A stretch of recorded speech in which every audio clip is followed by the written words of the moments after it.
Alright, so this is LINQ Joins Part 2, and today we are going to talk about group joins or the group joins in LINQ. Now, what are group joins first of all? Well, group joins are useful when you want to produce a hierarchical kind of data structure. It pairs each element from the first collection to a set of correlated elements from the second collection. So each element of the first collection appears in the result set of a group join regardless of whether correlated elements are found in the second collection. If no correlated elements are found in the second collection, then that entry in the result set will be empty. So this is what we have been working so far, this solution over here, and this is my departments table or the department class, and this is my student class. And if we look at this demo data provider over here, we've got a property that gives me all the departments and then a property that gives me all the students, or a method rather.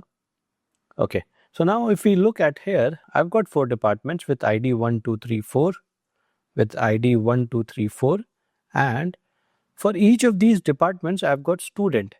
Okay. Now, if we look closer, we would see that for the department ID of 4, we don't really have any student over here. All right. So now when I do group join, I should get all my departments, and then for the department with ID 4, I shouldn't really get any group of students for that. Right. So let's go back to my program.cs and let's make a new method, static void perform group join, and let me just call this method over here. And now let me write a query. So let's do the query syntax first. So from departments in, okay, so I need my departments first of all. That's going to be my left table over here. And then I need my students, which is going to be my right table over here. So from departments, let me hit one more enter over here. Okay, from departments in departments, join student in students on department.id equals student.departmentID into, now this is important over here, into students, or let's call it into student group, and then I'm going to select new, and over here, so the first one that I'm going to use is going to be department name. What I want is a department name, and I would get that from my department variable, which is dept dot name, and then I would get my students over here. That is the group of students for that department. And how do I get that? I get that into student group.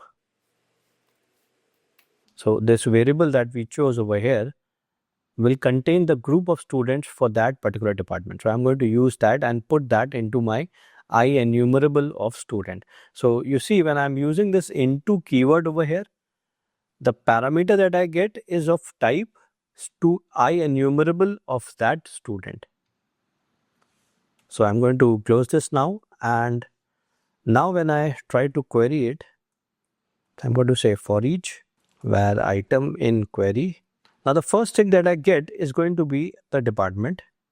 So I'm going to say department, and let's just say item dot department name. So this is going to be my department name, and then I would get students for that department. Now how do I do that? So I'm going to say student in item dot students, because you see this is the second property that I'm selecting out of this student group.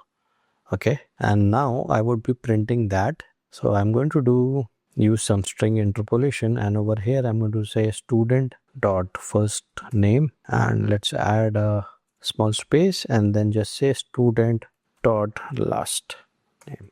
Let me hit save. Okay, and there's one little change that I would like to do furthermore. So for the department ID 1, let's add one more student over here, and let's call it ID is 5, and let's call it Paul Smith, and rest all should be fine. So for department ID 1, I now have 2 students. One is Alice and one is Paul. So now let's try to run this and see what do we get.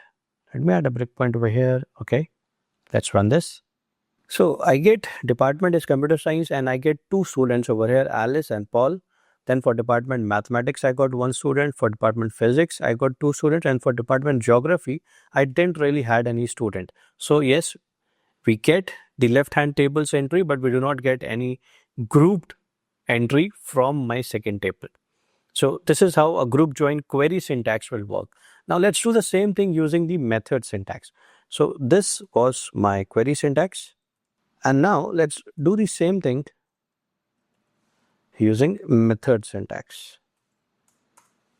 I'm going to say var query 1 is equal to departments dot group join, and then inside that, if you look at the IntelliSense, it says the inner table. Now you see this highlighted part over here, it says the inner table.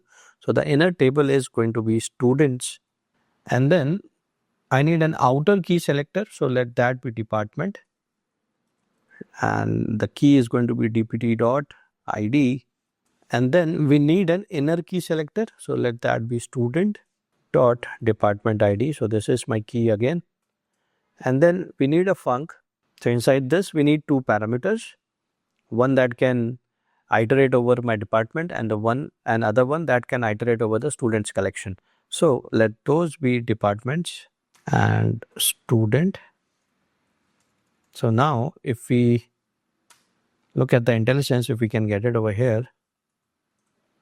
Okay, so we don't really get it, but as soon as I start typing, okay, let me complete this and let me hover over here, and you see we need an I enumerable of the inner collection, right? Very similar to what we wanted over here. This was an I enumerable of the student. So similarly, we need an I enumerable over here, or this will be treated as an I enumerable. Whatever you give over here, you will get that as an I enumerable over here. All right. So now we need what all things do we need? So we need the department name, that is going to be department dot name, and then we need the student. So let that be student itself, because we need the entire collection. We don't really need just any one of the properties, right? So this is how a method syntax will look. And if now we query this, so instead of query, I just made it this variable, which is query 1. And now if I print it, I should get the same results again.